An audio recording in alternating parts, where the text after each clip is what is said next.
what are the penalties I might run into if I don't file? If FinCEN finds out that you didn't file and you deliberately didn't file, the civil penalties are $500 a day. Now, if they think you're a bad actor, then they can pursue criminal charges against you. And the criminal charges are up to a $10,000 fine and 2 years in prison. Less stress, more time, more money. Welcome to the Cashflow Contractor. Interview. Martin, it feels like probably every other day, there's something that's added to my plate that I have no idea what to do about. And this topic definitely falls in line with that. Beneficial owner filing. Beneficial ownership information report. BOI. BOI, the boy. BOI. Yeah. Bois. Since we're talking about France, bois. How did you first hear about it, Martin? I don't really remember. I had heard about it before I talked to our guest about it, and attended a meeting where he spoke on the subject, and I thought, holy cow, surprise. And I'm sure it says it's a beneficial ownership information report, and I don't really see where the benefit is to the owners. I think the benefit goes elsewhere, but we'll let our guest kind of delineate that. Yeah, we've got Mark Robertson with us. Mark, how are you? I'm fine. Yeah, thanks for joining us today. We're excited to learn from you. What is the beneficial ownership information filing? Well, it's a result of some legislation that was passed in 2021 by Congress called the Corporate Transparency Act. And let me give you a little bit of history about how that happened, why it happened, and what the results are. I'm sure you all remember the scandal that happened about eight or 9 years ago called the Panama Papers. Yes. The Panama Papers was a leak that occurred from a law firm in Panama that had been setting up offshore companies, mostly in Panama, but really all over the world, for individuals, for what many people thought were drug cartels, for all kinds of good and bad reasons. And the Panama Papers was a release of about 11.5 billion documents involving over 200,000 private companies, financial information, owners, etc., that a lot of governments took a look at and said, whoa, this is not good that all of these companies and papers and individuals, this is a way to hide money, to move money for illegal types of things. Europe for many years has had beneficial ownership being who owns companies, information that was accessible and available to the law enforcement agencies. That's not been the case in the United States. For example, I as a lawyer, I could set up a limited liability company here in Oklahoma or in any other state, and who the owners are was not public information. It wasn't disclosed. It wasn't something that the government could look at and find out who owned that company. And there are good and bad reasons for that, but primarily most people wanted their businesses to be private. Now, with that said, of course, the Internal Revenue Service, when you file your tax returns, those tax returns have who the owners are, et cetera. But that was typically not available for governmental agencies and for law enforcement to be able to dig into to find out who owns stuff. So Panama Papers, scandal, European government pressure for law enforcement issues here in the United States finally got Congress in 2021 to pass the Corporate Transparency Act. that was a part of a larger governmental acts that were passed. And then the regulatory stuff was forwarded on to the Department of Treasury, to their Financial Crimes Enforcement, or FinCEN, to develop regulations on how companies should report who the owners of those companies were, who the people that controlled those companies were, so law enforcement could have access to that information. Now, FinCEN is, I don't know if you remember the movie in the last few years called The Accountant.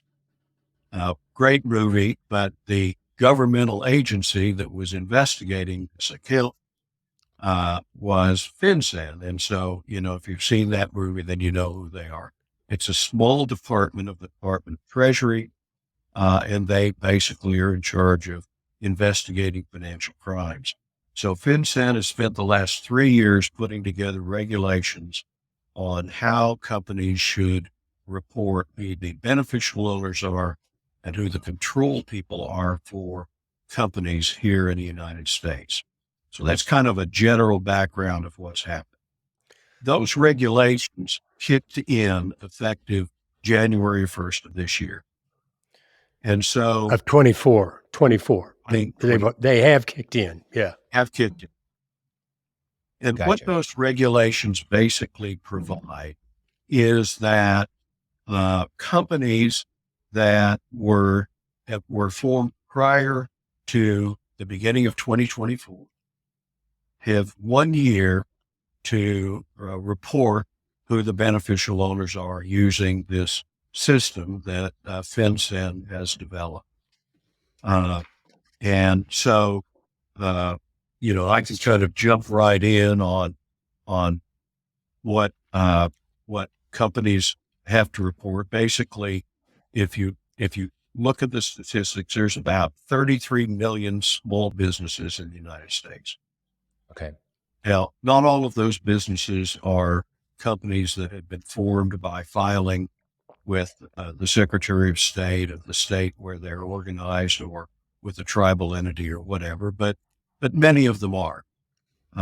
So if you're a company that, say, here in Oklahoma, has filed articles of organizations as a limited liability company, or a certificate of incorporation for a corporation, or a limited partnership certificate, then you are subject to these reporting requirements unless you fall under an exemption. So, Okay. How common is an exemption? well, there are 23 different exemptions that have Gosh. but most of those, I've read them, and most of the people you and I deal with ain't them. Oh, That's okay. Financial institutions. And anyway, go ahead, Mark. right, it's basically financial institutions, securities reporting companies. So if it's a public company, you don't do that. If it's a venture capital company, commodities exchange, accounting firms don't have to report. They have a better lobby than law firms, because law firms do have to report. They're not tax exempt entities, charities, country clubs, and tax exempt entities don't have to report. Large Interesting. operating companies. So if you're a company that has 20 or more employees, if you have 5 million or more in revenues, then you don't have to report. That's Inactive. so interesting, because I feel like the companies that would be worthwhile in terms of like Panama Papers and like discreetly moving money and stuff like that, like maybe you would have 5 million or more in revenue and 20 quote unquote employees to exempt yourself from this so that you don't know who is moving stuff around. But anyways, that's just a thought. You're being logical here. This is the government. Yeah. Oh, Hey, Mark, clarify one thing. Is it and 20 or more employees and 5 million more revenues? yes. It's Yeah. and. If you Okay. have 20 employees and your revenues are only 4.5 million, then you're not exempt. You then have to, but it's Okay, a yeah. combination of both. and also inactive companies. So let's just say 4 years ago, you set up a company, you never got around to doing anything with it. It has a bank account that's less than $1,000 and it's just sitting there not doing anything. Then no, that doesn't happen. It's good to If you know. did, I was worried. I've filed a couple LLCs $100, as a wish upon a right, star once upon a time, and I don't think right, I ever did anything with them. So right. good to know. Sole proprietorships, for example, if you didn't file anything with your Secretary of State, you're sole proprietor, you're disregarding entity for tax purposes. You're the guy that mows the lawn and doesn't, didn't file anything, and you're reporting on Schedule D on your income tax return. They are not required to do filing. So this is really just a company, corporation, limited liability company, a limited partnership that's actually created by filing something with a Secretary of State, Okay. or an Indian tribe, or et cetera. So also companies that are foreign companies that are formed, say in Canada or in Europe, and qualified to do business, then they have to be filed unless they fall under exemptions. Interesting. So what I want to know, I understand the reasoning behind it. We're going to be able to track for legal purposes and criminal purposes if people are doing the wrong things in their business. But what are the penalties of not filing? Like this started January 2024. We're sitting here in the middle of 2024. I haven't filed yet. What are the penalties I might run into if I don't file? Well, the good news is that you have until the end of the year if you were formed before the beginning of this year. Now, if you were formed in January of this year, then you have 90 days to do your filing. If next year you file a new company, then new companies filed after January 1 of 2025, they have 30 days to do their filing. So, but let's just say that you filed this year and you miss your 90 days and you don't file. Well, the civil penalties are $500 a day.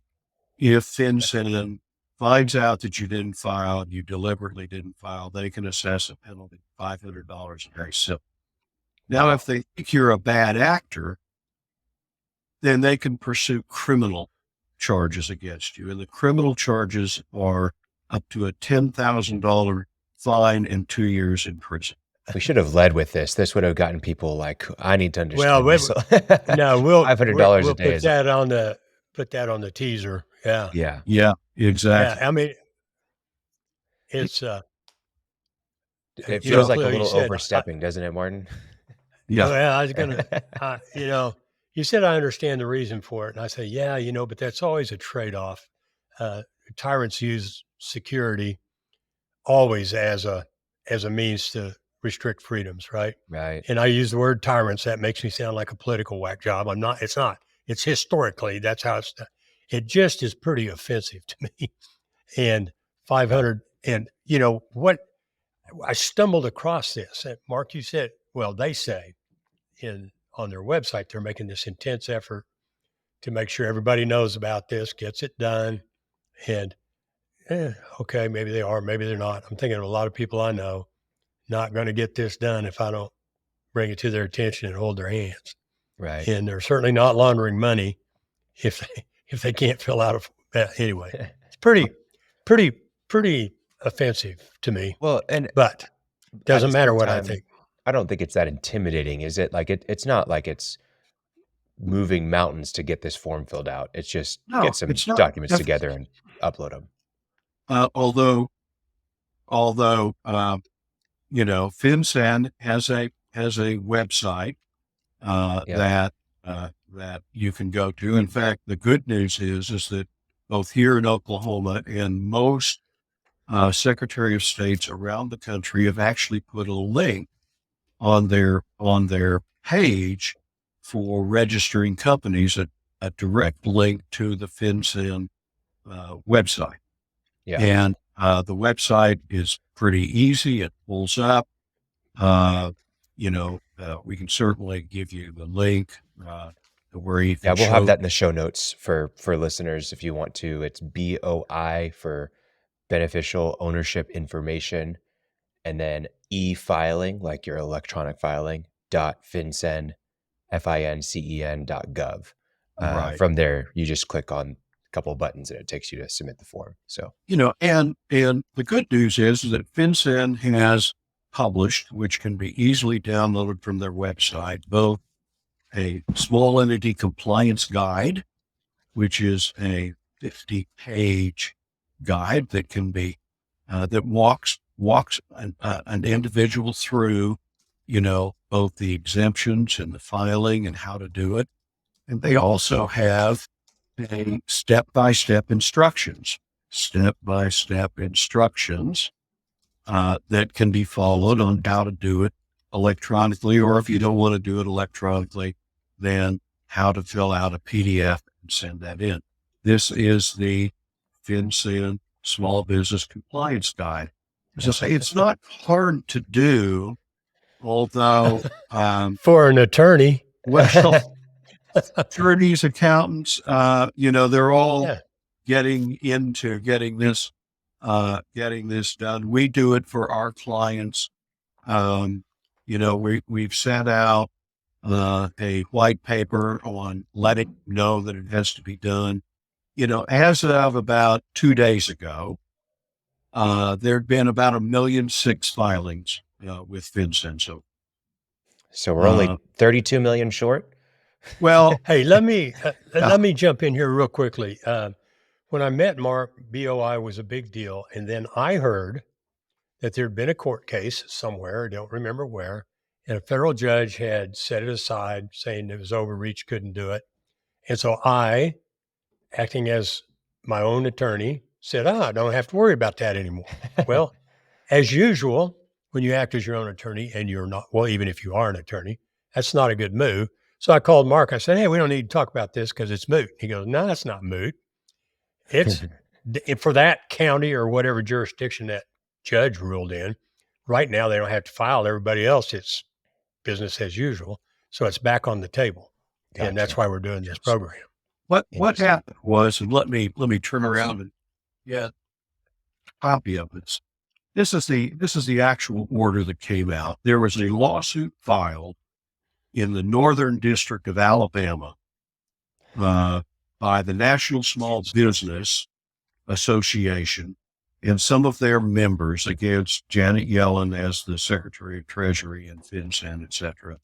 And on March 1st, a Friday, late afternoon, the federal judge basically said in a 53-page order that the act was unconstitutional. Now, who does that apply to?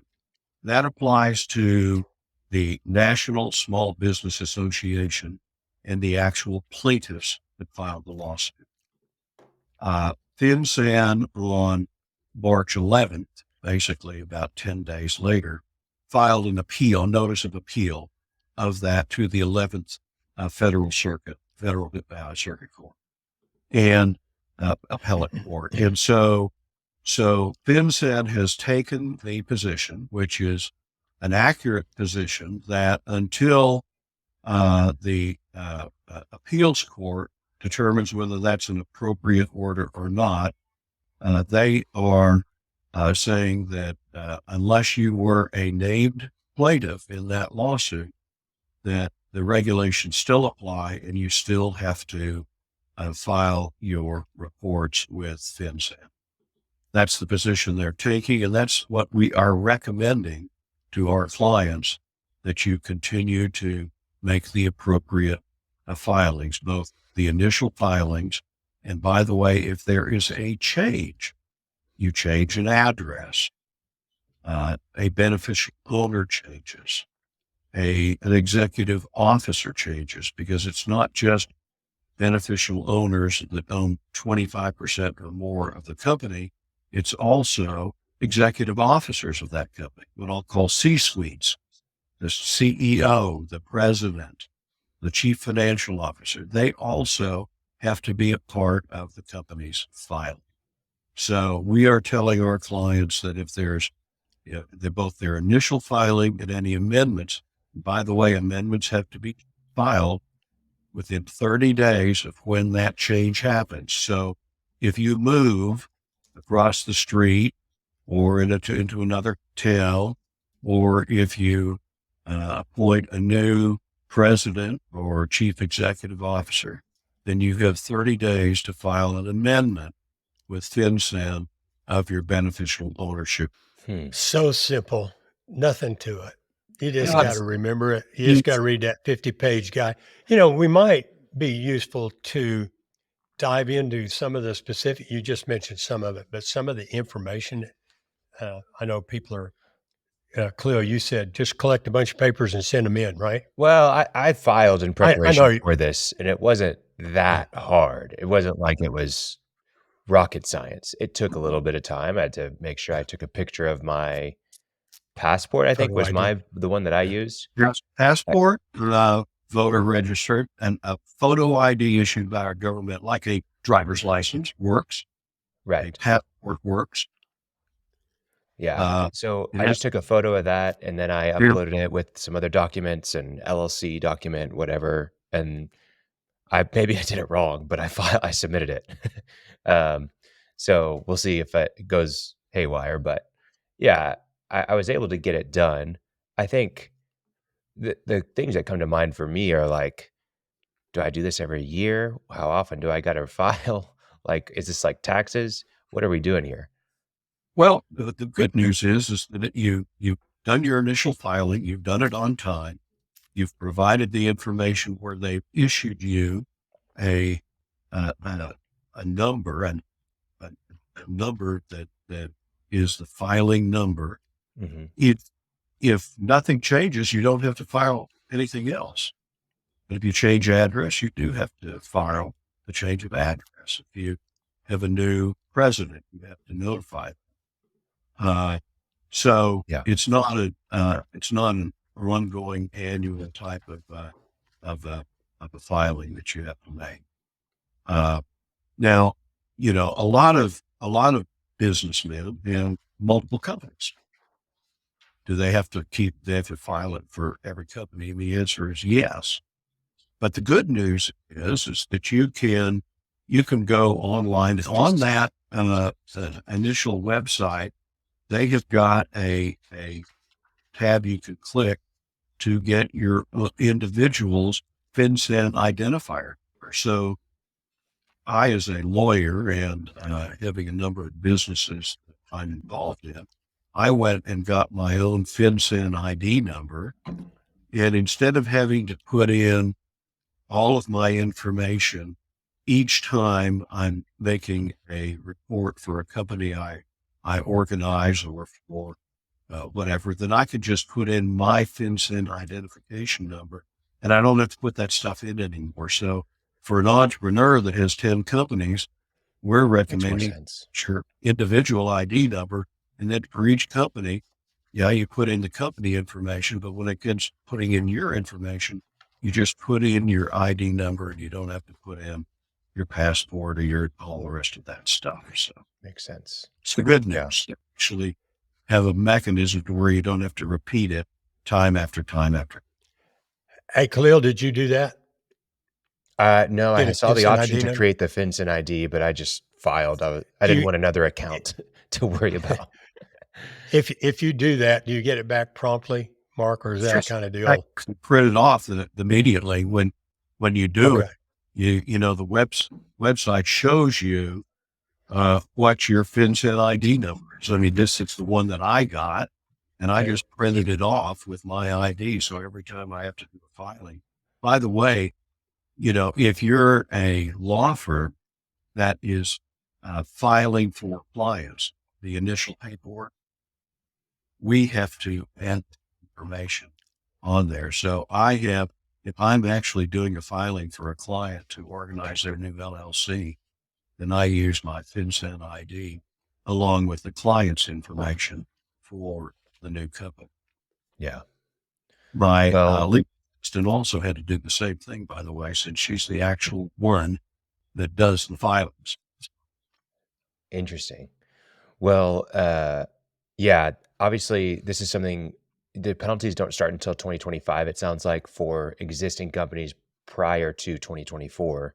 But if you're a new company that was just established in 2024, you have 90 days. And then after that, it's $500 a day.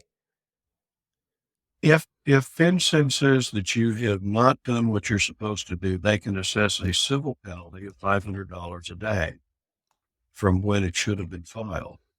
Okay. Will they do that? I don't have any way of telling. Keep in mind, FinCEN is not it's not the IRS.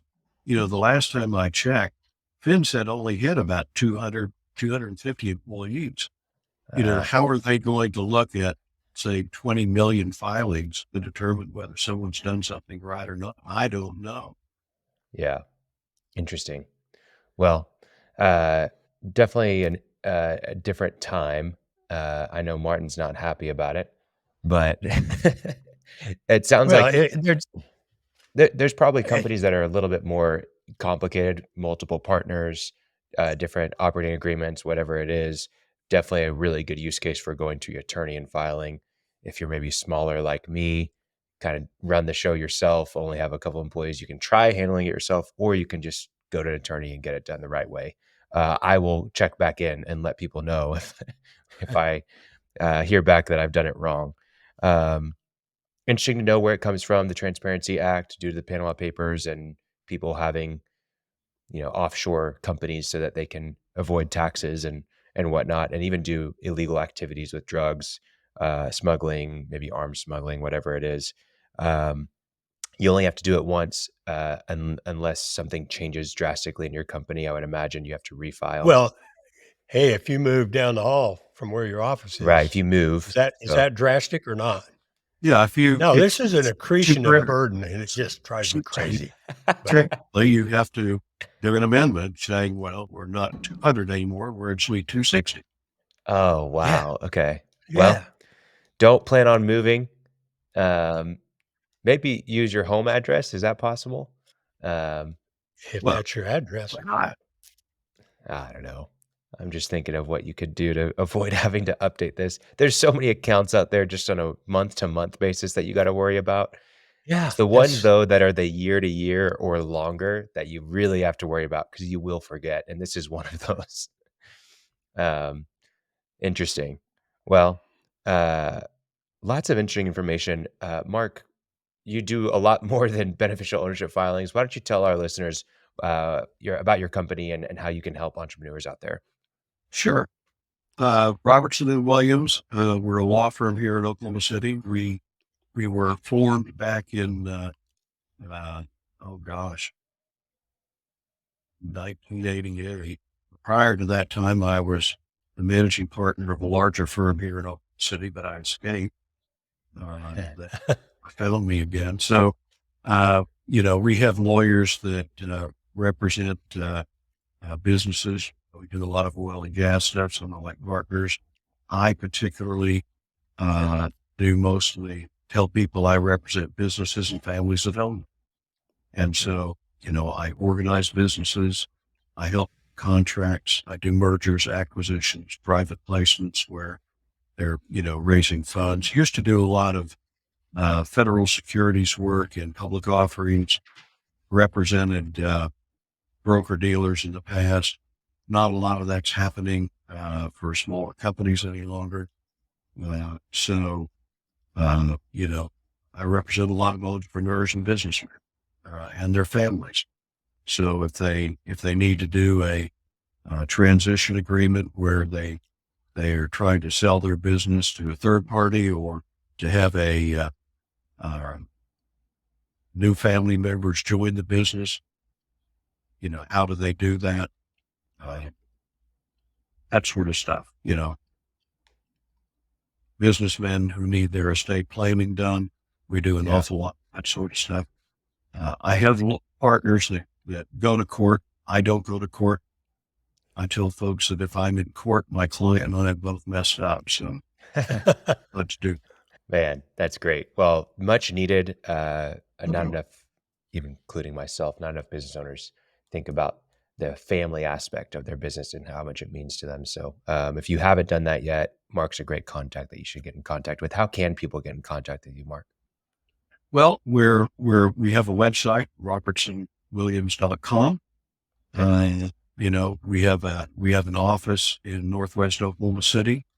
We don't charge for initial consultation. So if somebody needs to come in and talk to find out if they need a lawyer, we sit down with them for half an hour or more, tell them, do they need us? And if they do, how much is it going to cost, or estimates of how much it's going to cost? And, we're on the web and such. So Okay. we're happy to visit with folks who might need a lawyer. So. Love it. Well, we'll put a link to your website, robertsonwilliams.com, in the show notes. And yes, we will ask our listeners to get in touch with you should the need arise. But thank you so much for joining and sharing about the beneficial ownership report and how we can get that filed and why we should get it filed. Yes. So yeah, we appreciate it. And Thanks, Mark. Thank you for your time. Okay. Welcome. And if you need anything else, just give me a holler. Okay. Thanks, Mark. Thank you. Right. Thanks for listening to The Cashflow Contractor. Check out our website in the show notes or visit thecashflowcontractor.com.